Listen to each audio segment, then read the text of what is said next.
So there's really no way to split this property up to give it any other kind of future housing opportunities. The owner of the property, they have some family that are older that would like to be able to renovate the home and move their older parents or parents-in-laws into the home and create more of a duplex arrangement where they would have their own entrance and their own separate living arrangements, as well as keeping what they have for their needs, and then possibly adding on to the home in the future and create some more square footage. But the single-family zoning that's there now doesn't allow for that duplex arrangement to be done. So this zoning to residential office would allow them to do what they want to do, to split the home up for their family. And it is in what we consider a transitional area where there's commercial zoning that abuts it to the east, and so residential office usually serves as a good transition between commercial and single-family residential. And both these items did come before the Planning and Zoning Board at the last meeting, and they recommended approval on both. The staff's recommendation also is for approval for the land use and for the zoning. Thank you, Mr. Curtis. The purpose staff, pleasure of the board. Offer a motion for ordinance 15. Second. We have a motion and a second. Any discussion? 1520. I'm sorry, 1520, yeah.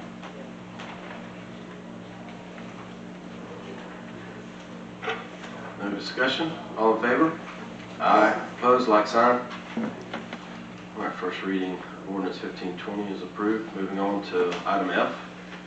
Ordinance number 1521, an ordinance of the City of Live Oak, Florida, amending the zoning district to 0.434 acres more or less of land on the official zoning atlas of the City of Live Oak Land Development Regulations pursuant to an application LDR 24-05 by the property owners and/or their authorized representative under the amendment procedures established in Article 3 of the Land Development Regulations, providing for a change in the assigned zoning district from residential single family to RSF2 to residential office RO on certain lands within the corporate limits of the City of Live Oak, Florida, providing for severability, repealing all ordinances in conflict, authority, and an effective date.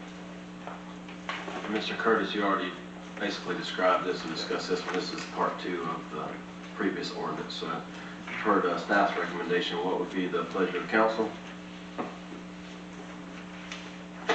So moved. We have a motion So it's a motion. and a second. Any further discussion? All in favor? Aye. Opposed, like sign. Any unfinished business? All right, so we'll leave this meeting here in just a moment with understanding that we'll be anticipating a date in time for 2 workshops, one being the fluoridization, fluoridization of the, and one being the workshop concerning Ms. Robinson's agenda item, which was some type of comprehensive flood prevention plan. Let me ask you a question. Would it be okay to combine the 2 workshops in the same evening? I'm not opposed. For council? Just to try to get everything planned out. You know, might be easier for everybody to do it in one night. I'm okay with rolling this leaves up and going along with it. We'll try to come up with a date now. All right, that's all right, thank you. All right, can we get a motion to adjourn, please? So moved. All right, meeting adjourned.